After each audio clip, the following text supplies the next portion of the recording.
still surprises me when people ask weird questions, but it also, the questions they ask don't surprise me, if that makes sense.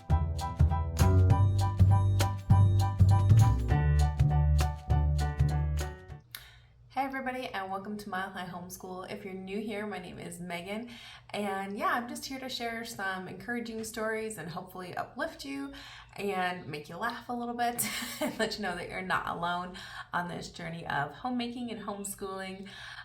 Today I wanted to talk to you guys about why I chose to homeschool our kiddos.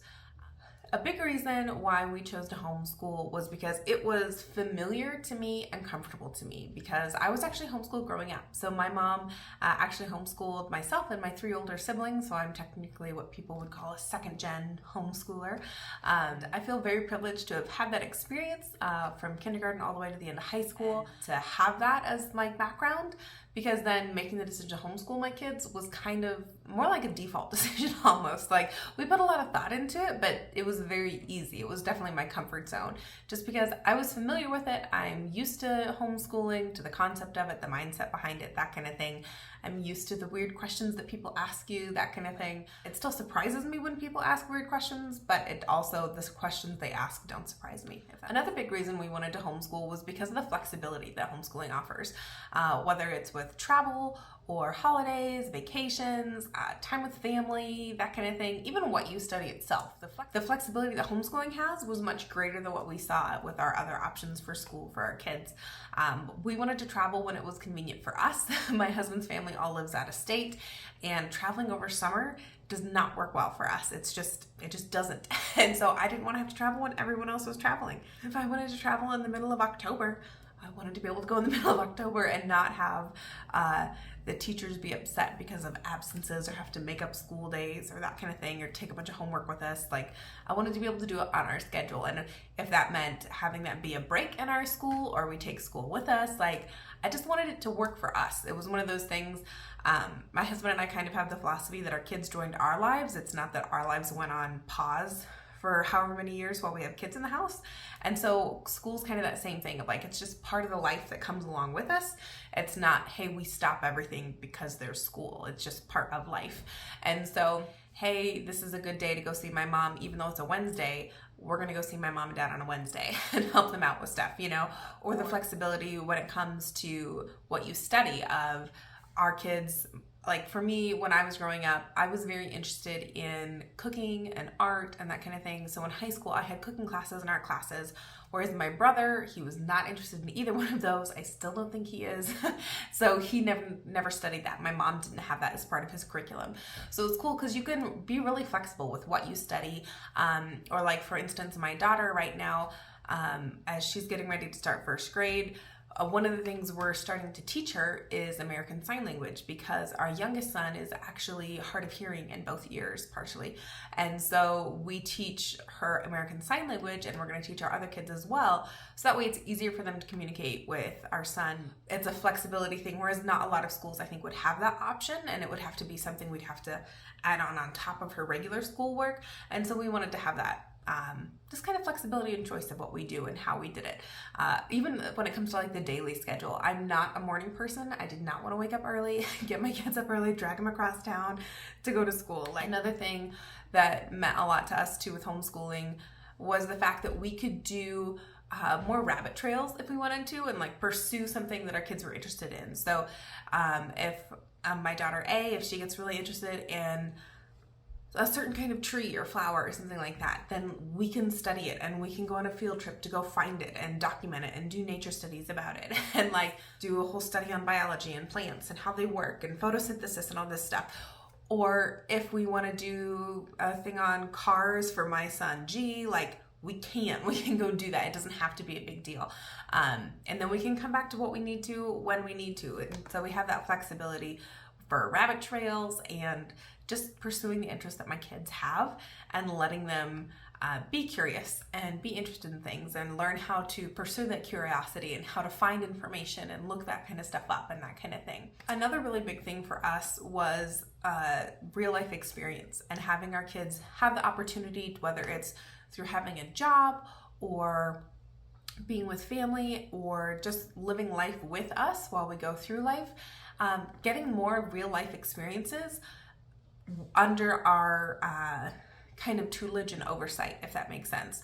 So it's like I could, as a homeschooler when I was in high school, I had the option to get a job at the local library. And so the thing about me being a homeschooler though was that I could shift my schedule with school to work with my school schedule or my work schedule. So that way I could actually get more hours at work, and I could work 5, 6, 7, 8 hours in a day and like go in the morning and help open up the library and be there through the lunch shift and that kind of thing, and like work with other adults and that kind of stuff, and then come home and do my school in the evening if I wanted to. Sometimes I had to work a split shift, and so I'd go into work for 4 hours, do work, and then I'd have taken my school with me. I would do school in one of the conference rooms, go visit my grandpa, and then go back to work for the last 4 hours of the day. And so I could be really flexible with my school schedule to be able to have that real life experience from a young age, and to have my kids have that same ability too, and to let them have the opportunity to learn how to have a conversation and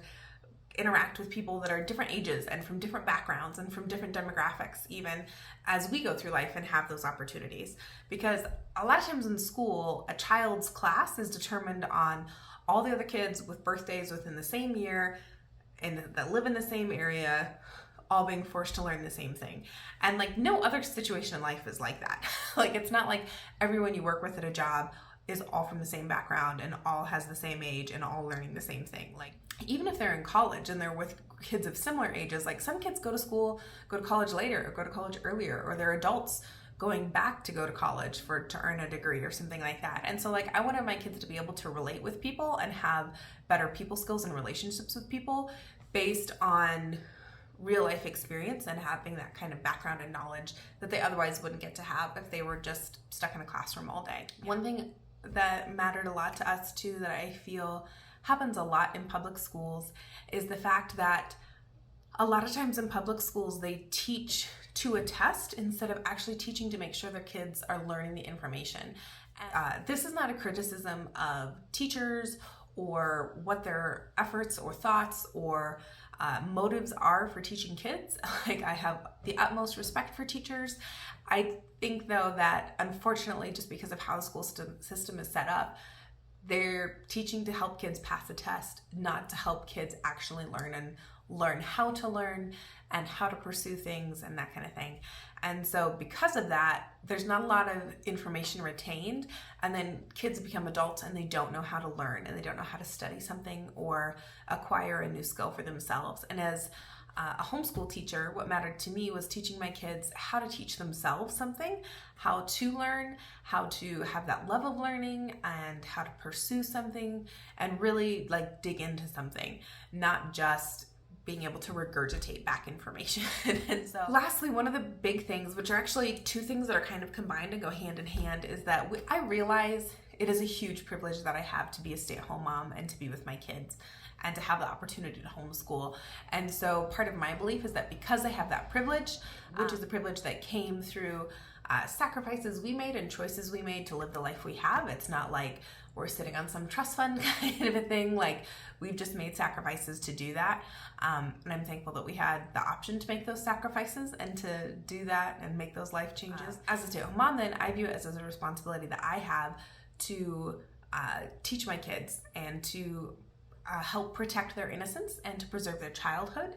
I think unfortunately a lot of kids are kind of exposed to things that are beyond what is necessary at a very young age. And so I view it as a really great responsibility to protect that and to protect my kids from that. And I don't think it's a bad thing to shelter your kids. I think a lot of people view it as a negative term of like, ooh, your kids are sheltered. And for me, I view that as a really good thing, because fences are as much to keep bad things out as they are to keep good things in. And so it's okay to create boundaries in your child's life and say you have freedom within these boundaries and we'll expand them when it's necessary. But it's not a bad thing to have boundaries. And so as a parent and as a homeschooler, I can set those up and create those and help monitor those really well, which is important to me.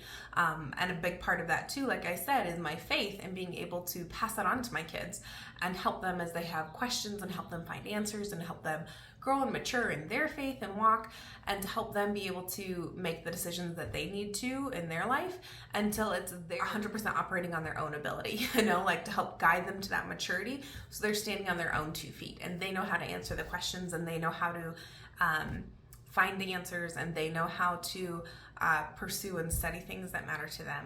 That was a big thing for me, was being able to protect them from that kind of negative and very judgmental world that I feel like we live in that can be very critical of a lot of people's faith. And so for me, I was like, I want you to have that protection and like, I'm fine taking the judgment and I'll be your shelter for that, standing up for that. Yeah, those are our big reasons for homeschooling our kids. I would love to hear what are your reasons for the education that you have for your kid, whether it's public school, private school, homeschooling. I know there's a lot of different options out there. Those are kind of the big 3, but there's a lot of different options out there. So I would love to hear what your reasons are behind it and what your thought process is, or maybe what are some of your concerns or your hiccups or hangups of like, I want to homeschool, but I'm worried about this, like I want to know, like let's have that dialogue in the comments, that kind of thing. Be sure to like and subscribe, and I'll see you in the next one, guys. Thanks.